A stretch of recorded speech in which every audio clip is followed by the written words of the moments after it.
Rabbi इश्रह ली सदरी वयस्सिर ली अमरी वहलुल उक़दतम bill लिसानी यफ़क़हू क़ौली। कैसे हैं आप लोग? उम्मीद करता हूँ बिल्कुल ठीक होंगे मेरे प्यारे प्यारे बच्चों।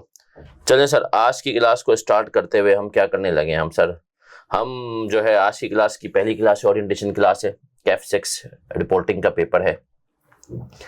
और जो है हम कोशिश ये करेंगे कि आज की क्लास में आपको गाइड करें किस किस तरीके से क्या क्या चीज़ें आपको लेकर के चलनी है, क्या चीज़ें कितनी इंपॉर्टेंट होंगी आपके लिए सही है पेपर के पॉइंट ऑफ व्यू से, और जो बच्चे फुल टाइम रिकॉर्डिंग पे जाएंगे तो उनको क्या करना है, ठीक है ना। तो चले सर, आज की क्लास में इसकी बात करूंगे। उससे पहले सबसे इंपॉर्टेंट बात हमेशा मैं कहता हूं कि सर जिंदगी में मेरा एक तजुर्बा है, सही है, और वो तजुर्बा यही है, मैं तुम्हें आज पहली क्लास में बता दूं कि शायद तुम सीए को लोगों ने फजूल में बहुत ज्यादा मुश्किल कहा हुआ है। सीए यकीन माने मुश्किल नहीं, सीए को पहले समझ जाओ। देखिए सबसे पहले ना हमें क्यों पता होना चाहिए। दुनिया में वैसे तो बहुत सारे लोग अब माशाल्लाह फॉलो करते ही हैं, सही है ना। सबसे पहले तो रिलीजियस पर्सनैलिटीज माशाल्लाह, लेकिन अगर दुनिया में इस वक्त सबसे अमीर आदमी जो है ना, इलॉन मस्क, मैंने उसको भी बड़ा पढ़ा है। मैंने कहा यार क्या ये आदमी क्यों इतना सब कुछ हो गया, इतना अलग क्यों है, क्या सीन है।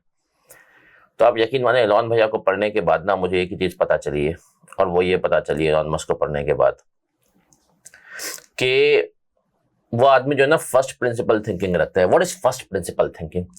फर्स्ट प्रिंसिपल थिंकिंग होती है कि सर वो ना हार नहीं मानता और वो किसी भी चीज के ना वाई तक पहुंच जाता है।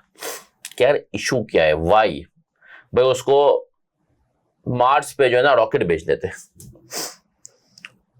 तो कॉस्ट बहुत ज्यादा थी, पैसे खत्म हो रहे थे। उसने जब शुरू में जो दुनिया जैसे बेचे, उसने कहा इतने महंगे क्यों जाते हैं। लोगों ने कहा मटेरियल महंगा, ये महंगा है, वो महंगा है। मेरे आपको जैसा आदमी होता वो उसी वक्त कह देता कि यार ठीक है, सही तो कह रहा है, मुझे ना महंगा तो है ना, क्या करें, हिम्मत हार के छोड़ देता। उसने बोला नहीं, उसने कहा वाई, बोला मटेरियल महंगा है तो वाई क्यों महंगा है, बोला क्योंकि इसके अंदर ये वाला मटेरियल लगता है। बोला यही वाला क्यों लगता है, बोला यार क्योंकि यही लगता है, ये सबसे बेस्ट है, सबसे बेस्ट है। नहीं, इससे कोई सस्ता ऑल्टरनेटिव भी होगा। वाई करते करते उसने सबसे जो है ना जाकर के अपनी पूरी कॉस्ट कम करवा दी, और जितने में पहले रॉकेट्स भेजे जाते थे उससे 10% कॉस्ट में उसने रॉकेट भेजना शुरू कर दी। दुनिया में आज वो अमीर आदमी है। सीए वाला बच्चा भी जो है ना आते यार सीए मुश्किल है, हाँ मुश्किल है, मुश्किल है। भाई क्यों मुश्किल है, पहले क्यों बताओ।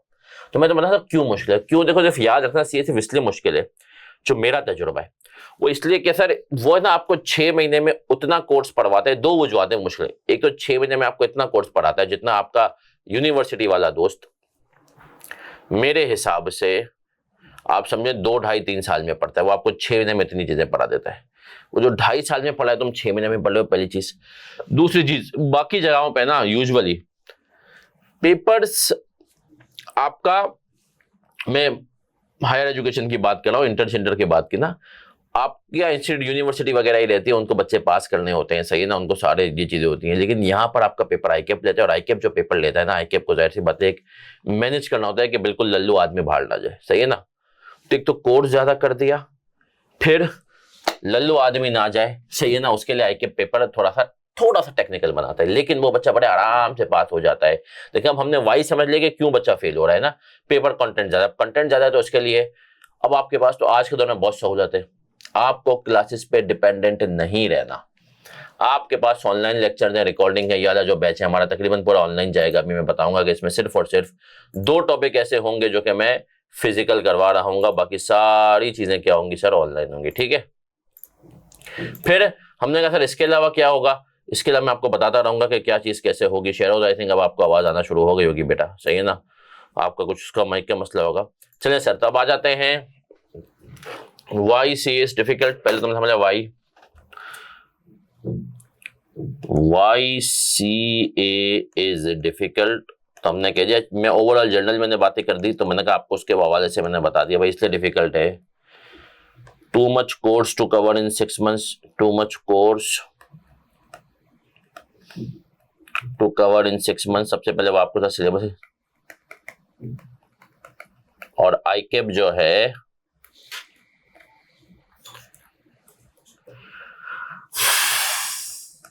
आईकेप डेलिबरेटली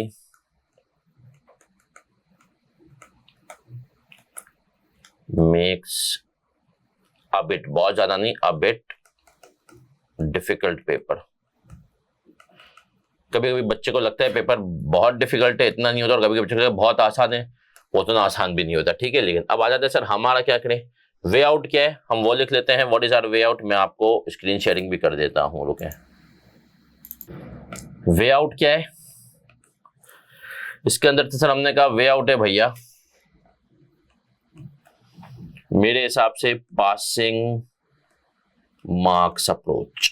आपको बार बार लेक्चर्स में हमारे ये चीज नजर आएगी कि भाई पासिंग मार्क्स अप्रोच क्या है, what is passing marks approach, what is passing marks approach.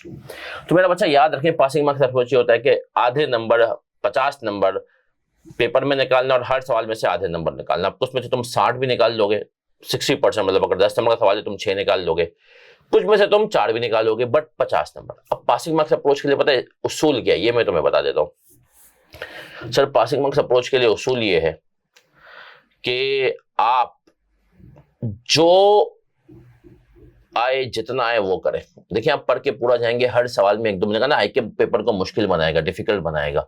उसके लिए तुम्हें क्या करना है भाई, उसके लिए तुम्हें करना ये है कि पेपर में एक आध सवाल पूरा डिफिकल्ट होगा, वरना कोई सवाल ऐसा नहीं होगा जो पूरा डिफिकल्ट हो, एक आध एडजस्टमेंट डिफिकल्ट होगी। अब तुम्हें उसको हल करना है, घबराना नहीं है। गलती से आईकेप में कोई कैरी फॉरवर्ड के इशू नहीं होता, कोई मार्क कैरी फॉरवर्ड के नहीं करते, इस बात। पासिंग मार्क्स अप्रोच क्या होती है, जो आए जितना है वो करना है, वहां से मार्क्स निकालना है। तो हमारे लेक्चर्स में आप बारहा देखेंगे कि मैंने रेफर किया है कि यार ये चीज जो है ये आपको पास करा देगी, इतने % मार्क्स बहुत आसान थे पास करना, तो समझ रहे हो। इस तरीके से passing marks approach is this solution. उसके अलावा मैं हमेशा कहता हूं कि टाइम एंड प्रेशर मैनेजमेंट, सही है ना, कि आपको मेंटली रेडी रहना है। आपको पता है थ्रू आउट सिलेबस भी कि भैया हमारा जो है टाइम कम होगा, और मैं इसके ऊपर आपको हमेशा एक कहानी बच्चों को सुनाता हूँ, आपको भी सुनाई देता हूँ, आपने शायद सुनी हुई भी हो। FAR2 से रिलेटेड ये 2018 की बात है, जब हम टीचिंग कर रहे थे, तो सर जब ऑनलाइन क्लासें भी नहीं थी, तो हमसे जो है ना एक साहब जो है नए नए एग्जामिनर लगे थे, वो पहले टीचर थे, माशाल्लाह बहुत अच्छे बंदे और बहुत कॉम्पिटेंट आदमी है। उन्होंने ना अपना पहला पेपर बनाया FAR2 का, फिर उन्होंने हमें कॉल की, और हमें कॉल करने के बाद उन्होंने कहा सर पेपर कैसा लगा आपको। पेपर बन गया था, रात के 8-9 बज रहे थे। मैं सर पेपर तो बहुत अच्छा बनाया आपने माशाल्लाह, बट सर थोड़ा लेंदी था। अब वो टीचर थे, पहले टीचर थे। मैंने उनका सर वो पहले FAR2 पढ़ाते रहे थे ना, मैंने कहा सर आपका पेपर थोड़ा लेंदी था, तो उन्होंने कहा नहीं सर लेंदी नहीं था। मैंने कहा सर क्या बात कर रहे हैं, आपका पेपर सर थोड़ा लेंदी था, मैं आपको बता रहा हूँ, बच्चे के पर्सपेक्टिव से बता रहा हूँ, टीचर बता रहा हूँ। बोला नहीं सर लेंदी नहीं था। मैंने कहा सर मैं आपको बता रहा हूँ ये पेपर 4 घंटे का था, 3.25 का। बोलता नहीं सर हमने जिससे पेपर बनवाया है उसने, मतलब जाहिर सी बात तो उन्होंने खुद बनाया होगा, उनकी टीम सर उसने जो है ना 3 घंटे में सॉल्व कर लिया। अब वहीं पे मैं समझ गया कि यार आईके पर हम कभी भी एक पेज पर नहीं हो सकते। मैं और आईकेप क्यों कभी भी एक पेज पर नहीं हो सकते, क्योंकि हमने कहा तो सर आईकेप जो है, सही है ना, वो आईकेप क्या करेगा सर, आईकेप जो है अब बताएं, वो जब पेपर बनाता है वो किसी चीते से सॉल्व करवाता है। तो किसी चीते से सॉल्व करवाता है ना सर, तो उससे क्या हो जाता है सर, वो जो चीता होता है वो तो सॉल्व कर लेगा सोचे समझे, मतलब उसको सोचना नहीं पड़ेगा। एक बच्चा तो सोचेगा ना, पेपर में सवाल है मैंने पढ़ा, अब मैं सोच रहा हूँ अच्छा इसमें ये भी कर सकता हूँ, अच्छा ये नहीं ऐसे नहीं ऐसे होगा, तो सोचने का टाइम हटा दें अगर, तो आपका पेपर भी मतलब 3 घंटे में नहीं 3.25 घंटे में हो जाएगा। तो हम एज अ टीचर सोचते हैं कि बच्चा पेपर में सोचेगा, और कहीं ना कहीं हम वही सोचते हैं ना यार, बच्चा तो पेपर में, मतलब एज अ टीचर खुद पेपर अटेम्प्ट करेगा, उसको हर चीज आती है, वो फौरन करेगा, लेकिन बच्चे को हर चीज थोड़ी आती है, वो तो बच्चा है, उसका एक लेवल है, सही है ना। तो बस इस वजह से आईकेप जो है ना, ये बात आपको दिमाग में बैठाने की, आईकेप का पेपर हमेशा लेंदी होगा। उस लेंदी पेपर को कैसे मैनेज करना है, खासतौर पर प्रैक्टिकल, थ्योरी फिर आपका टाइम पे हो जाएगा। हर बच्चे का आप सुनेंगे 6-8 नंबर का 10 नंबर का पेपर छूटता है। वो छूटता है इसीलिए कि बच्चा परेशान हो जाता है, और कभी कभी वो आप बच्चा 46-47 पे जो फेल हो रहा होता है ना, वो 6-8 नंबर के पेपर की वजह से होता है। तो having said that sir, this is way out at time and pressure management में हम क्लास में सीखेंगे, जो हमारी एंड में क्या करते हैं, मसरूफियात होती हैं, चीजें होती हैं, उसके बाद हम ये सीखेंगे। चलें सर अब हम आगे आते हैं, और हमने दे दिया एक बच्चे का सवाल है बेटा, हम बच्चों का एक सवाल आया कि सर हम इंटर वालों को डर रहता है कि पता नहीं है कि पेपर कैसे चेक करता है, डर लगता है इंटर की तरह खराब चेकिंग ना हो, प्लीज इसका आंसर स्टोरी टाइम में दे दें। नहीं स्टोरी टाइम में अभी दे देते हैं, क्योंकि आज ये ऑनलाइन क्लास है, और स्टोरी टाइम जब हमारी वैसे क्लास होंगे उसमें आपको मिलता रहेगा। सर आईकेप के जो पेपर हैं, that to the best of my knowledge, आईकेप में अब क्या होता है कि अब हर सवाल आपका अलग अलग, पहले होता था कि एक पूरा पेपर एक बंदा चेक करता है, अब हर सवाल आपका अलग अलग बंदा, अब उन्होंने सवाल स्पेशलिस्ट बना दिए। उसके पीछे बहुत बड़ी बात वजह ये थी और बहुत अच्छा काम किया है कि पेपर में ना बाइसनेस चेकर बाइसनेस ना आ जाए। वरना क्या होता था, मैं चेकर हूं, मैंने आईके पुणे में दूसरी अकाउंटिंग बॉडीज के पेपर चेक किए हुए, मैं चेकर हूं, मैंने यार पहला सवाल देखा, मैंने दूसरा सवाल देखा आपका, मुझे बहुत ही फजूल बच्चे लगे, मतलब एग्जांपल देना, मुझे लगा इसको तो कुछ आता ही नहीं है, बट आपने शुरू के 2 सवालों के बाद तीसरे चौथे में बहुत अच्छा परफॉर्म किया है, 5वें छठे में बहुत अच्छा परफॉर्म किया, बट क्या हुआ, मेरी परसेप्शन शुरू के 2 सवालों में आपके बारे में बन गई कि यार ये तो लल्लू है। तो मैं क्या करता, मैं करता कि भैया ये तो लल्लू है, रहम ना खा रगड़ दे इसको, तो जो इसने सही भी किया है ना, अब उस सही सवाल में भी छोटी सी गलती भी होगी ना, मैं ज्यादा नंबर काट दूंगा। लेकिन लेकिन लेकिन लेकिन अपना जो है ये पहले होता था, बाइक ने क्या किया, हर सवाल, अब तमाम बच्चों को जो आपको कहते हैं ना कि हर सवाल अलग पेज पे करो, ये करो, अब तमाम बच्चों का क्वेश्चन नंबर 1 मिस्टर बशीर के पास चले जाता है। हो सकता है तमाम का नहीं, 500 बच्चों का क्वेश्चन नंबर 1 बशीर गया, और बशीर सिर्फ क्वेश्चन नंबर 1 चेक कर रहा है 500 बच्चों का। सलीम क्वेश्चन नंबर 2 कर रहा है। हर सवाल आपकी जो मेरी जो नॉलेज है एग्जाम, हर कॉपी जो है ना आपकी अलग अलग होती है, और हर कॉपी में से हर जो है ना सवाल का आपका अलग अलग पीडीएफ बनाया जाता है, उसको एक नंबर दिया जाता है, फिर वो नंबर के हिसाब से मिस्टर बशीर मिस्टर सलीम को दिया जाता है, और एंड में सब कंपाइल कर दिया जाता है। बड़ा रोबस्ट प्रोसेस होता है, इसमें कोई गलती के चांसेस नहीं होते हैं। तो आईकेप ने बड़ा, ये जो मेरी नॉलेज है, तब एक बंदा एक सवाल का स्पेशलिस्ट बन जाता है, उसको उससे फायदा भी होता है कि उसको वो सवाल 4-5 कॉपियां करने के बाद हिफ्ज हो जाता है, तो वो और ना बाइसनेस आती है कि वो एक सवाल देख करके आपके पूरे पेपर की बात लगा दे। तो ये होता है बहुत अच्छा, ये बात याद रखें, ऐसा नहीं होगा कि आपको 1-2 सवाल की वजह से पेनलाइज किया जाए। तो यहां तक हम क्लियर हैं। चलिए सर अब हम आते हैं, आपको सबको पोर्टल मिल जाएगा, पोर्टल का एक्सेस मिल चुका होगा या मिल जाएगा। अब हम आते हैं सर शुरू कैसे करना है आपने। देखिए हमने हर लेक्चर में कोशिश की सारी चीजें तकरीबन कवर करें, रिसेंट पास पेपर्स भी, और अपना जो है ना कुछ पुराने भी जो हमें जरूरी लगा, 15 से पहले 10 वाले भी, 11 वाले भी, और अपना क्या कहते हैं कुछ 2010 से पहले वाले भी ना। सर आपको क्या करना है, मैं हमेशा कहता हूं कि भाई आपको हाउ टू अप्रोच, उससे पहले हम हाउ टू अप्रोच की बात करेंगे, फिर हम बात करेंगे कि आपको देखिए सिलेबस पूरा कवर करना है, फिर मैं आपको इंपॉर्टेंट टॉपिक्स एक दफा ग्रेड भी दिखा दूंगा। सबसे पहले आपने IFRS 8 ऑपरेटिंग सेगमेंट्स के लेक्चर्स ले लेने, IFRS 8 ऑपरेटिंग सेगमेंट्स। फिर दूसरे नंबर पे आपने IAS 21 फॉरेन करेंसी के लेक्चर्स ले लेने। तीसरे नंबर पे ये अब आपके ऊपर है कि अगर आपके पास टाइम है या क्या चीज है, मैं एडवाइस करूंगा आपने IFRS 16 लीजेस के लेक्चर्स लेना शुरू कर देना। चौथे नंबर पे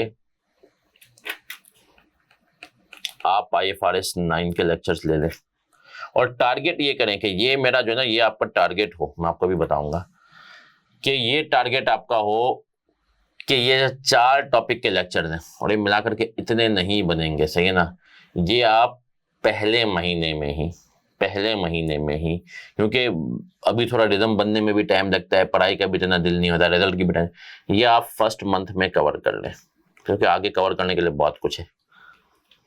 फिर अगर तो आपके पास पहले महीने में फिर भी टाइम बचे, पहले महीने में आपके पास फिर भी अगर टाइम बच रहा है, तो आप IAS 38 को कवर कर लेंगे, सही है। कुछ बच्चों ने हो सकता है IAS 38 पहले पढ़ा हुआ हो, सही, क्योंकि पहले किसी जमाने में एक अटेम्प्ट किसी में, अभी जो है एक अटेम्प्ट में ये FAR1 में रहा है, सही ना। तो आप IAS 38 को भी कवर कर सकते हैं। चले भाई मैंने कहा कि मैंने 1 मंथ का टारगेट में ये 5 कवर कर लिया, IAS 38 अगर मैंने पढ़ा हुआ है तो ठीक है। फिर आपने क्या करना है, हमने कहा हम एक पेज इंसर्ट कर देते हैं, इंसर्ट पेज। चलें सर, फिर मैंने कहा ये तो आपने फर्स्ट मंथ का टारगेट है, ये आपके सामने आ गया, सही ना। फिर हम आगे बढ़ते हैं और हमने कहा सेकेंड मंथ में आपने क्या करना है सर। अब सेकेंड मंथ में आएंगे तो आपने IFRS 15, IAS 1037 कंसोलिडेशन साथ में अगर हो टाइम हो तो आपने सस्टेनेबिलिटी, ये वो चीजें, ये सारे मैंने 4 सीधे रखे हैं चल के, अगर आपने वो बोला ये। अब यहाँ पर आपको थोड़ा सा पेस अप बढ़ानी पड़ेगी, इनके लेक्चर थोड़े ज्यादा है, ठीक है। IS 1037 मोस्ट प्रोबेबली मैं लाइव क्लास में करवाऊंगा, ठीक है ना, ये मैं लाइव क्लास में कराऊंगा, लेकिन बाकी आपको फिर आ जाते हैं सर हम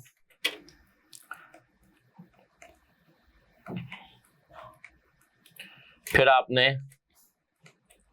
EPS की तरफ बढ़ना है, ठीक है। EPS भी हमारे सिलेबस में आपको जैसा कि पता है, IAS 12 IS 1 फाइनल अकाउंट जिसको हम कहते हैं, और हमने कहा एथिक्स। ये आपका टारगेट होना चाहिए 3rd मंथ का, और 3 महीने में आपका कोर्स खत्म हो जाना चाहिए। 3 महीने में आपका कोर्स खत्म, और फिर आपके बाद 4था महीना होगा रिवीजन के लिए, ठीक है। तो ये बेसिकली हमने कहा कि ये मेरे हिसाब से आपकी वो होनी चाहिए कि अप्रोच की किस तरीके से। पहले महीने में छोटे टॉपिक्स हमने ज्यादा रखे, टक टक टक, ये सारे छोटे 8 है, 21 है, 9 है, ये छोटे में आते हैं, सही है।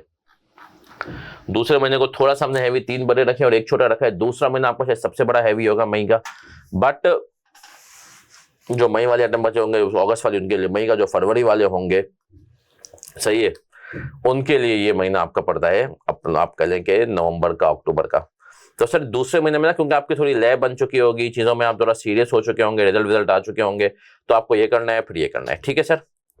अब आता हूं कि सर नई ग्रेड के हिसाब से, ग्रेड में आपको पता है एक, अच्छा ये बात आप सबको पता है कि T1 का मतलब क्या होता है। कुछ हमारे टॉपिक्स T1 है, T1 का मतलब होता है, सॉरी टी का हम टेस्टिंग लेवल्स की बात करें हम, तो टेस्टिंग लेवल आके अपने डिफाइन कर दिए। T1 का मतलब होता है टॉपिक के ऊपर मैक्सिमम 8 मार्क्स आएंगे, less than equal to 8 marks. T2 का मतलब होता है less than equal to 20 marks, और T3 का मतलब क्या होता है, लेस देन इक्वल टू 25। आपके पास T3 का कोई भी टॉपिक नहीं है FAR2 लेवल पे, कैफ 6 लेवल पे, सही है। प्रोफेशंसी लेवल भी एक होता है। प्रोफेशंसी का मतलब क्या होता है,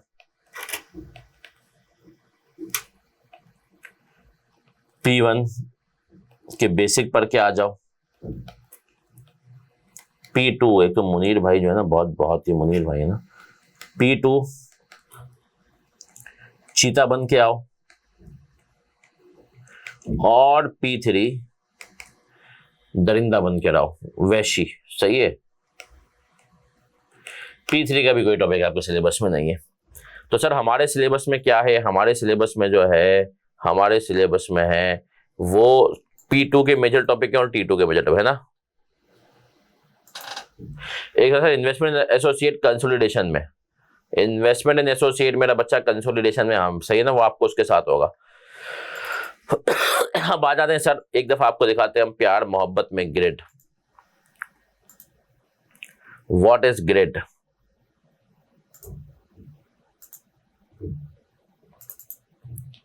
हम ICAP की एग्जाम की ग्रेड दिखाते हैं आपको।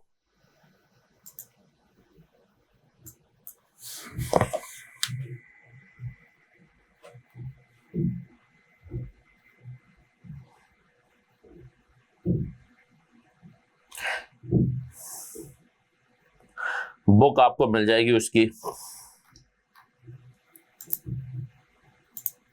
रीसे आपको जो अभी हमारी बुक है वो उसका PDF में मिल जाएगा। सतीदान का नंबर भी अभी मैं आपको शेयर करने लगा हूं, ठीक है।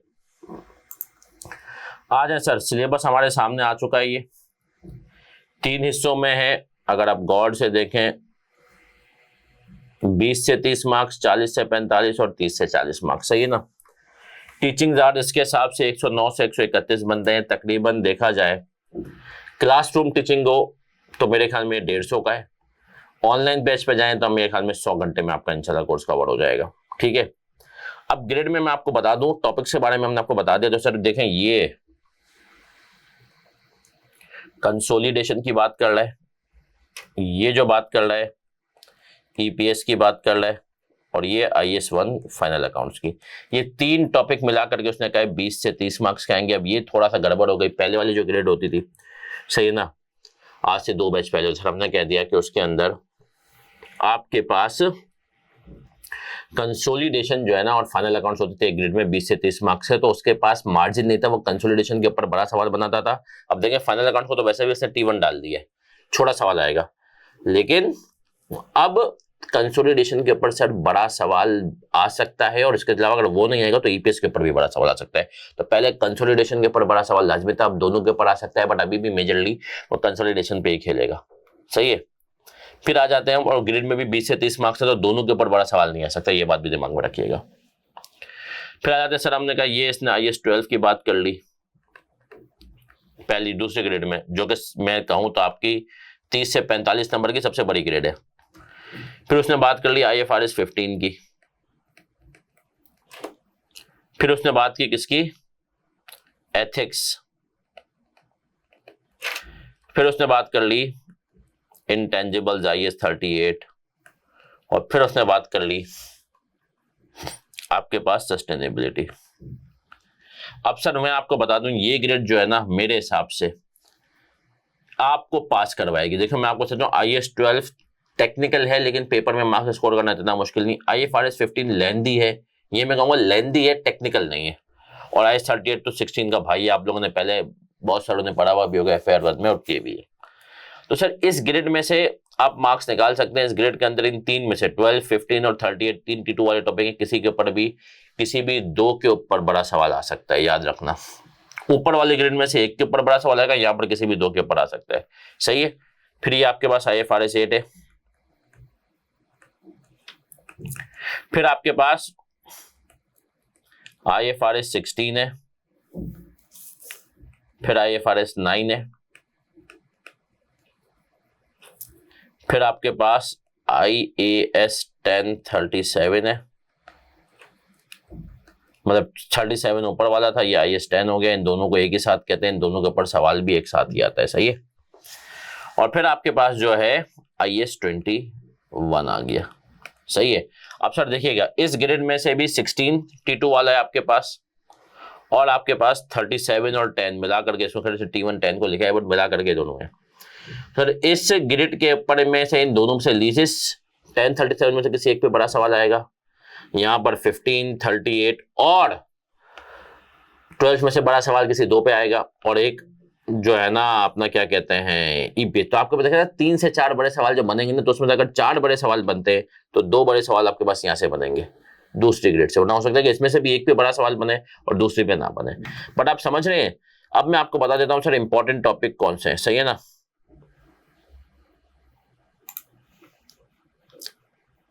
इंपॉर्टेंट टॉपिक्स पे हम आते हैं, अभी ग्रेड के हिसाब से मैं आपको बता दूं जो आपको पास करा देंगे। तो इंपॉर्टेंट टॉपिक्स पहली क्लास में आपको बताए जाने हैं as per grades. For long मैं कहूंगा ना, अगर आपके पास फॉर लॉन्ग इंपॉर्टेंट टॉपिक्स कौन से हैं, मेरे हिसाब से कंसोलिडेशन है,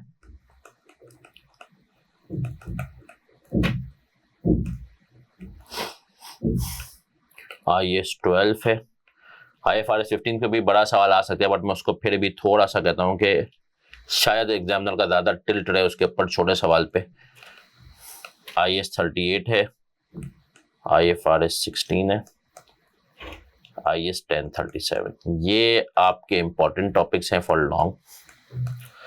और शॉर्ट के लिए आपके पास इंपॉर्टेंट में अब आ जाएंगे मेरे हिसाब से 2026 वाली अटेम्प्ट जो है, या 2027 की जो पहली अटेम्प्ट होगी, उसमें मेरे हिसाब से शॉर्ट के लिए आपके पास इंपॉर्टेंट EPS, मतलब ये वैसे तो इनके टेस्टिंग लेवल 2 है EPS और IFRS 15 शॉर्ट में आएंगे, और IFRS 9 हमेशा।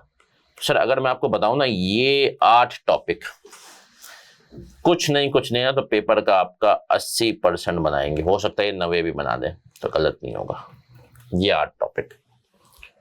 तो आपका फोकस इनकी तरफ होना चाहिए, और बाकी टॉपिक्स मिलके आपका 10 से 20% बढ़ाते रहेंगे। तो सर बेसिकली ये मैंने ब्रीफ इंट्रोडक्शन दे दी आपको पेपर के हवाले से। शुरुआत आपने IFRS 8 से करनी है, ठीक है। अब आ जाता हूं मैं आपको सतीदान, मेरा नंबर तो आप सबके पास है, नहीं तो मैं वो भी लिख लूंगा, ठीक है ना।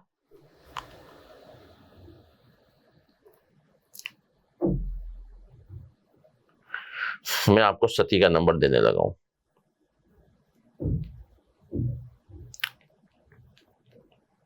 हो मेरा फोन वो कर रहा है।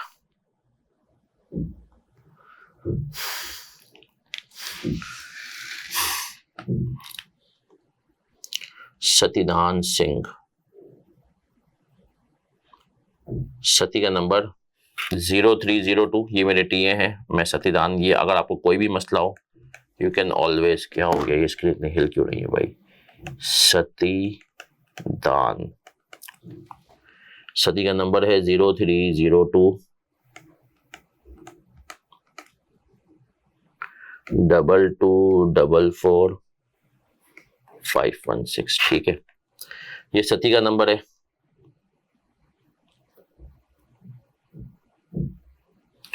और ये मेरा नंबर है 0332 कोई सवाल हो किसी बच्चे का अभी तो मुझसे पूछ सकता है। ठीक है,